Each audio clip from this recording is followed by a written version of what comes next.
Hello and welcome to Impact the Borough, a podcast from the Greensboro Chamber of Commerce. I'm Brent Christensen, President and CEO of the Greensboro Chamber of Commerce. Each week, a Chamber staff member will sit down with a guest to discuss what we're doing to start and grow businesses, create quality jobs, develop our workforce, and tell the inspiring story of Greensboro to the world. This podcast is brought to you by Truliant Federal Credit Union, a modern, mission-driven financial institution focused on the needs of its members, the businesses it serves, and our community. With 5 locations in Guilford County, including a dedicated commercial lending office at Friendly Center and a highly rated mobile banking app, Truliant makes it their business to help you grow yours. Visit Truliant.org for more information.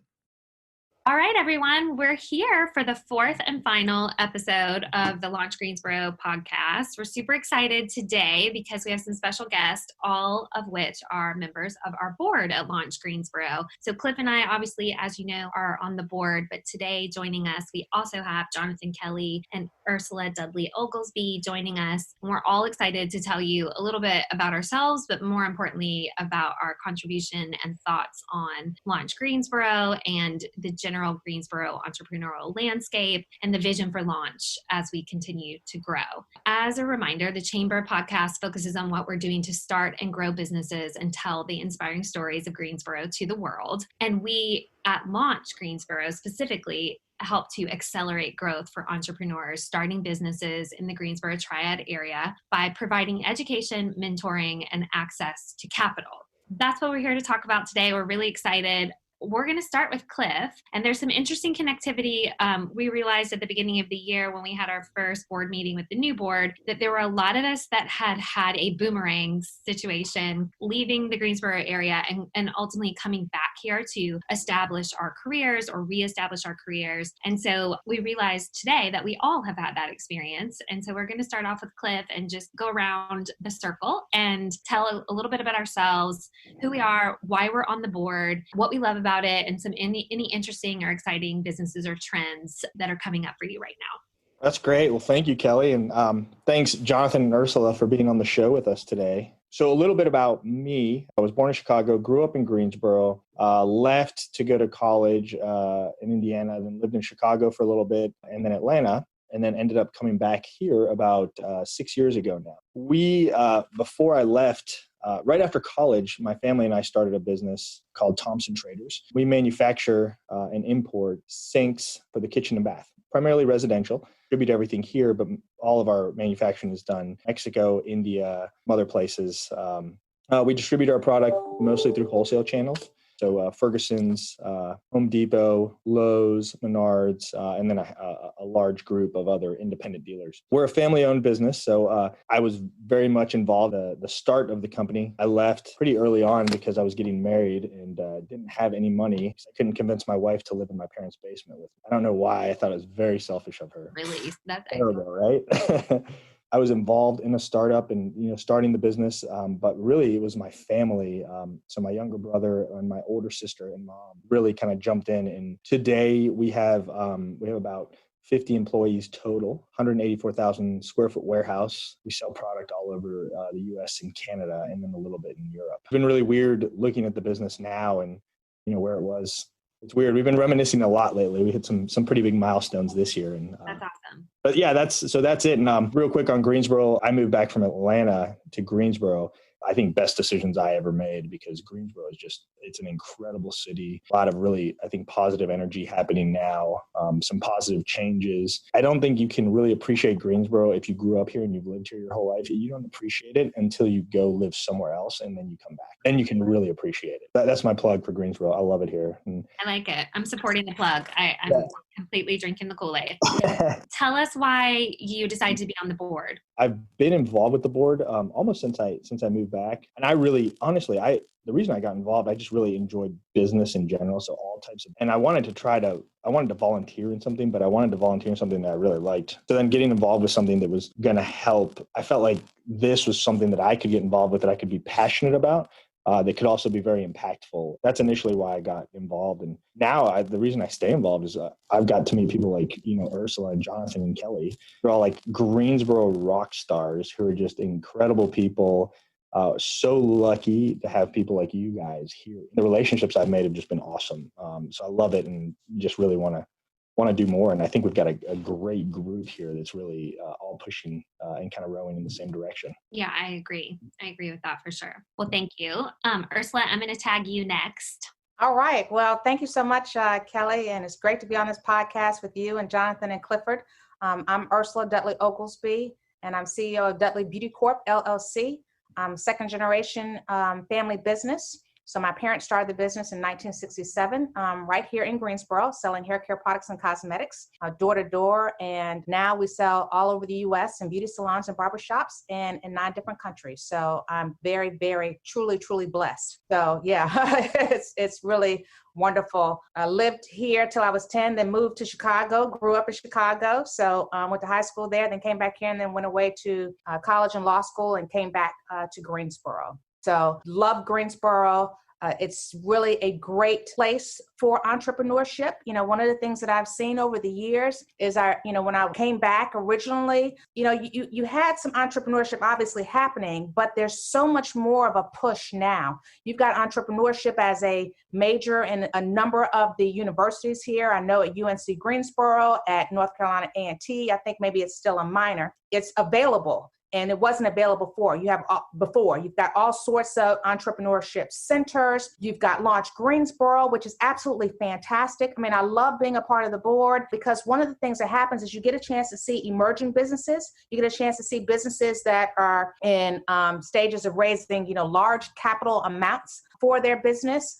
So you get to see businesses at all different stages and really see them, evolve. And in addition to that, we have the opportunity of seeing other businesses within our community who are already established and doing well, and to be able to network with other business owners is fantastic. So the landscape has definitely changed. We really do a lot here in Greensboro to promote entrepreneurship. I'm happy to be a part of that fabric and, as I said, of the next generation. And it's a great place to be if you want to be an entrepreneur.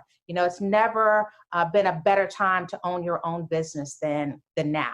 So I encourage everyone, if you're thinking about it, yes, it's a lot of work. Yes, it takes money. Yes, it takes a lot of grit, but do it. And Greensboro is the place to do it. Totally agree. I totally 100% agree. Very well said, Ursula. Absolutely. Thanks. Jonathan?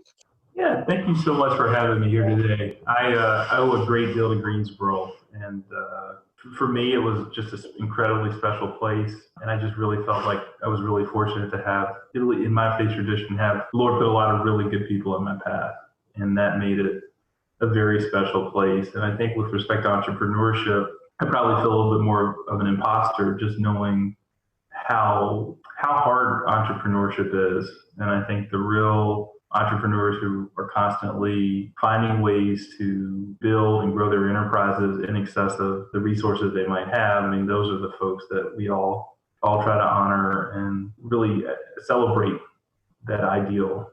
For me, I grew up here in Greensboro. I spent a lot of time in the country, as we would say, and one of my grandmothers had a farm, so everything from helping plant vegetables, pull weeds, shucking corn in the fall, tangentially tied to the tradition of farming that was traditional here in Guilford County for a number of African American families in the county.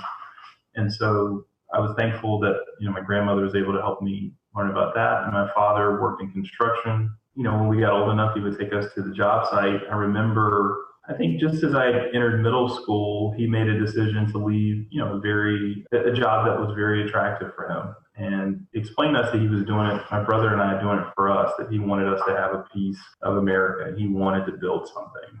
And it was hard to kind of explain, why would you do something like that, right? And what is, things are good. Why do something? Why change something? And I think, for me, I didn't really fully appreciate the importance of entrepreneurship, for many years to come. I saw, growing up in a household with an entrepreneur, the challenges that come with it. But I was also really fortunate when I was in high school to have the chance to meet Ursula's family, and at a visit to their house in Kernersville. Her father had sponsored and been supportive of a group at Dudley High School where I attended the Dudley Fellows. He had us over, and he talked about some of the benefits of entrepreneurship. he talked about all the people that he was able to, he and his family, he and his wife Eunice were able to be supportive of and creating a way of life for themselves and those that they cared about all throughout the country. He talked about being able to rise above many of the challenges that were germane to the lives that we were living at the time. And I think I was able to kind of see and connect that with, what happened with my father and my mother and their desire to build something better for my brother and I ran away from entrepreneurship for a long time, and I love Greensboro, but I just knew I couldn't be here if I couldn't stand on my own 2 feet. And I ended up going away for school and ultimately working with families around the world doing capital allocation in their closely held businesses, and then decided I wanted to do the same thing my father said, which is create something to kind of have a piece of America. And I came back and have been really thankful to do that. My company, Asymmetric Holdings, has investments, but also has an operating company with over 150 employees and operates in multiple states. And it's been, I've been really thankful to be able to do that and operate and work in Greensboro, but still be able to touch a bigger world. Absolutely. And will you tell us a little bit about how you came to be on the board of Launch Greensboro and why it's important to you? I was still trying to sort out, where was the best place to settle down, and was fortunate enough to meet Cliff. And Cliff really encouraged me. His family's business, Thompson Traders, is about half a mile down the street from my dad's construction business on East Market Street. And I think it really spoke to me about the future and the vision that he had and his family had for what was possible in Greensboro, especially around the East Greensboro corridor. And so his actions and his family's commitment just screamed a commitment and a belief in this place. And I haven't gone to school at Dudley around the corner. I think that was really all I needed to hear, and I wanted to do anything I could do to be supportive to him and the efforts he had, because he was walking out, his beliefs. I think I was the fortunate one to meet you, though. So. Okay.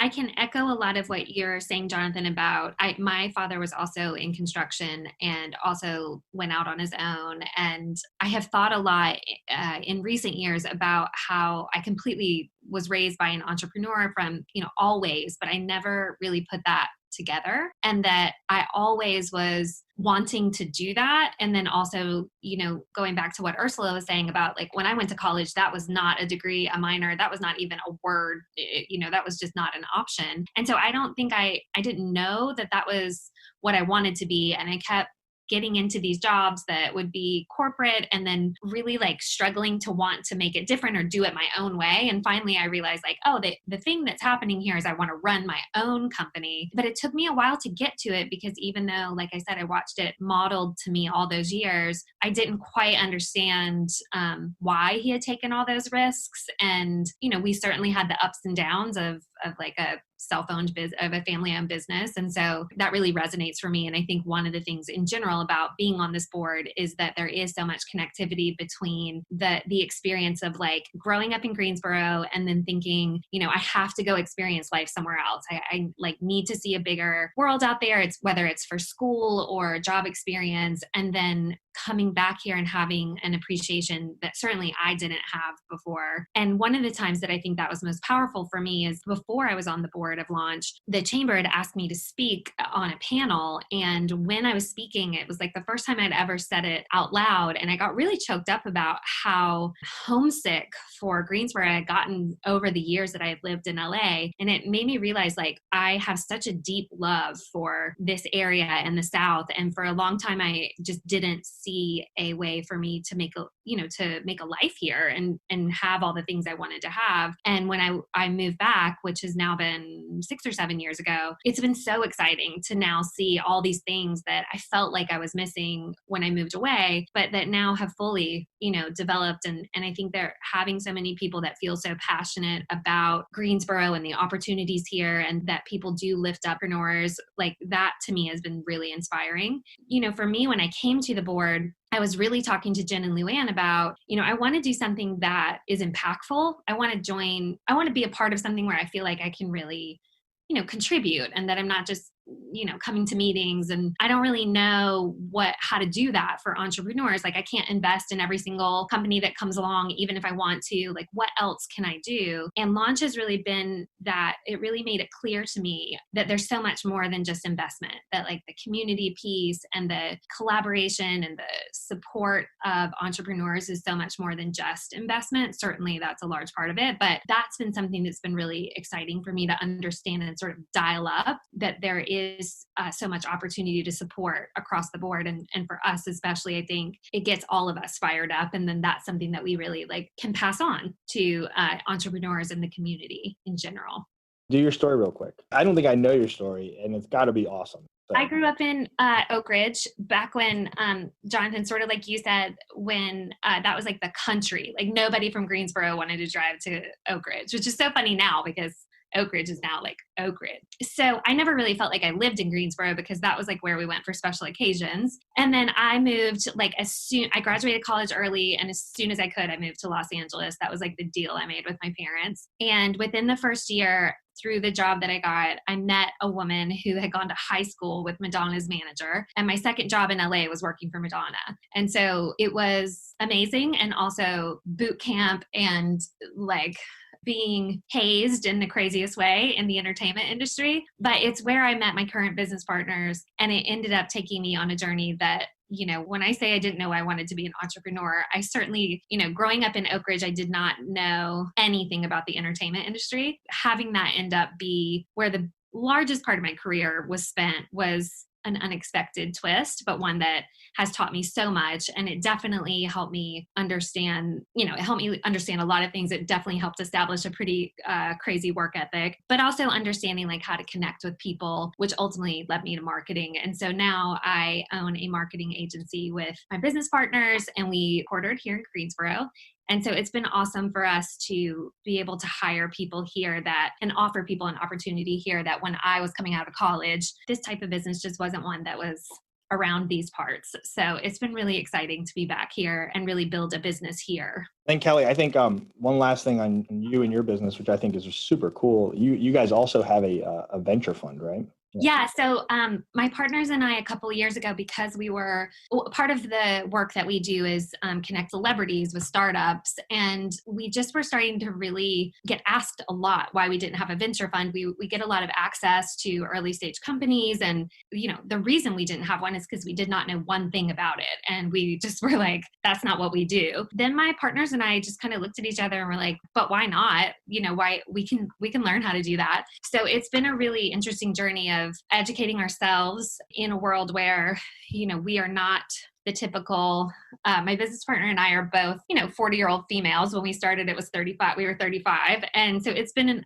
an interesting, I would not say it has been like a welcoming experience, but super proud. Our fund is 25 million. We are well on our way. We definitely have carved out our place here, but that's another thing that has been a very unexpected, but really rewarding part of building a business. That is a really an outstanding story. And again, it just, as I said earlier, it's so amazing, the talent and the depth of experience I think that small sampling of the board of Launch Greensboro has on this call right now. Really, really outstanding. And that's what gets me really excited about the whole group and the whole process. Me too. A lot of fun. So Ursula and Jonathan, are there things that trends or current things that you're seeing in Greensboro or want to see moving forward when we think about, obviously this year has had a unique set of challenges, but when we think about the landscape here, what are the things that you would say are most important that we continue to focus on or build looking forward? I think that, one of the things that I've noticed that I'm very excited about is just the ability of the firms here in Greensboro to be flexible. With the pandemic, people have pivoted very, very quickly to do what needs to be done to not just survive, but in a lot of cases thrive. I belong to some different organizations of business owners, and the companies that I'm in these associations with are doing quite well because they, we talked about things coming and started preparing for a lot of what's happening, although you can only prepare for so much because you have no idea. This is our first time in a pandemic. I'm excited that they've been able to be very flexible and move forward. And I think that's kind of what happens in Greensboro, is that we are a community of business owners. I mean, we're just a community, period, but we're a community of business owners that look forward to helping each other and supporting each other. And that's part of the beauty of being here in Greensboro and the Triad area, because actually my business is in High Point, but really to be a part of a group of people that makes a difference, that helps, to support each other. And also the other piece of that is that, we have some great chambers with the Greensboro Chamber, with the High Point Chamber. They really have helped tremendously to support us in all the ways that we're looking for. For example, one of the things that I'm doing is I am going back into the manufacturing side of the business, and both chambers have been instrumental in helping me move forward with that project. So we truly are in a fantastic place here in the Triad area, with entrepreneurship. Yeah, when you were talking about pivoting like that, I was thinking that you really have done that too. Like you obviously with this and salons closing and it changing your business so much. I remember in one of the meetings that we had that you had like pivoted to manufacturing, which I think is so awesome and impressive because you did it so swiftly. Can you talk a little bit about that, about how you did that and what's happening on that front? Oh, sure. And thank you. It hasn't been swift, but but it has been happening. It's to me, yeah. Once I made the decision, then I had to find a place, and the chambers both helped me with finding a place, and then of course meeting with the city and getting different approvals. So both chambers have helped me with that. I mean, so it's a process. Like you say, with you and the venture capital piece. You say, well, I don't exactly know what I'm doing. Yes, my parents did it, but that doesn't mean I know how to do it. Let me learn how to do it. So I am in that learning phase, but it's happening. And that's the part that's really exciting, is that, I'm getting support from everywhere, from different businesses, from the chambers, from my different associations, from Launch Greensboro, so all of that makes a difference in helping. So we're getting there. We're not quite there, but we're getting there. I love it. I definitely agree. I think one of the things that I found to be true about being an entrepreneur is it can be lonely, unlike in a corporate world where you have these big teams, when you're trying to figure out a pivot or learn an entirely new piece of business, there isn't a step-by-step framework or a team that's there to walk you through it.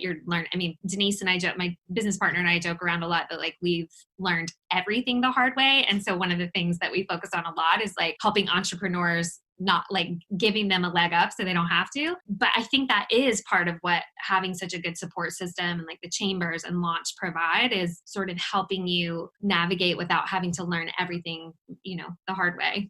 Hey, Jonathan, I think you've lived all over the world. I think you've lived in Dubai and Singapore and in Europe as well. And when you're kind of looking at these different places, what do you think things that Greensboro could be doing or should be doing to foster the entrepreneurship environment? Yeah, I think I've had the chance to, been fortunate and blessed to kind of work with companies in North America, South America, Southeast Asia, and do business in the UK. It's been important in coming back home, I think, to really think about what are the unique things that you bring to bear. So when you think globally and you're competing in business, there's a concept of comparative advantage, and this question about what is it that you bring to the table that's different that doesn't make the business a commodity. And I think when you think about the competitiveness of communities, it's important to think about what is special about a particular community versus another community. I think in terms of trend and thinking about opportunity, I think Greensboro has an exceptional opportunity to really claim what's unique to itself, in the sense that you had UNCG, which was an all-girls school up until I guess maybe the last half century, and you've got one of the largest public HBCUs in the country in ANC. And I think the foundation that those two institutions provide is they've effectively supported our ecosystem with a pipeline of talent from those communities. And I think also the circumstances and a context for which there's an expectation of success. Again, I've as you mentioned, I've had a chance to live and work in the Middle East, Southeast Asia, a chance to go to Harvard, a couple of degrees there. I still think, sitting in front of Miss Eunice Dudley with my first business proposal to get funding to go to a camp in Michigan, really set the bar for me in business, right? I mean, I've dealt with, people that you read about in newspapers, titans of enterprise. But in my mind, when I think about a business person, a tough-minded business person, I think about, the experiences I had here with Miss Dudley. And, even when I came back, she was opening up her beauty school on Elm Street. And I'm just thinking, a lot of things you could do with your time. And it was, I felt like I was, 14, 15 again, as she was giving me advice on how to think. So I think we've got to really cherish what's special and what we have that nobody has in the same way to offer and draw strength from that. And I think at a time for this country, if women and underrepresented minority businesses can't succeed in Greensboro, where can you see it succeed in the country, right? And so that should be a strength and an asset to this community in addition to everything else. But we should also recognize other places don't have that birthright, right? This community has been a part of progress, the stories, some of the pain that's happened, but the progress is such an important part of our future. And I think we need to understand that is an endowment of opportunity that really will be fuel for our community to move forward, especially as it relates to a culture and an ecosystem for entrepreneurs. That's so true. I think that's so well said. It made me think while you were saying that, Ursula, did you always know you were going to come back and take over the family business? Was that always? I always knew that I was going to come and work with the family business. I did not realize that I would be in charge in running the family business. So that wasn't on my radar, but what I always say is that sometimes, God orders your steps. And so it was meant to be. Yeah, very true. I in one of the first board meetings that we had with the two of you, that story when Jonathan told that story, I was just like, connectivity and the history here really is, I hear stories like that a lot. And I do think it's part of what makes Greensboro so special. I really agree with you, Jonathan, and I had not really even thought about it in terms of the history specifically for women and minorities in that way. But I think that's so true, and definitely think that that's a part of our story that we don't, or that I haven't thought a lot about and want to, and like really think about how to weave that into the fabric of what really does make it special here. So Cliff, do you want to tell us a little bit about the vision for Launch moving forward and the fund? Speaking of funds. Yeah, I think when you look at the ecosystem for entrepreneurship in Greensboro, as Ursula mentioned, there's a few different places where you can kind of go to kind of get this early stage startup help. Launch Greensboro, of course, I think is work that Luann and Jen have done to build this programming out, and the assistance, the mentorship, all of this it's really outstanding. You have a program to help kind of at every level of every business, from early stage startups to established businesses that want to grow and hit the next level. And you have mentors. Greensboro just has a wealth of very seasoned individuals who can really kind of help businesses and that are willing to help businesses, which is a key thing, because there's a lot of people that just aren't willing to help, but there's a lot of people that are willing to jump in and help businesses, volunteer to help them grow and teach them and help them avoid these pitfalls. And one of the things that was missing was this funding source.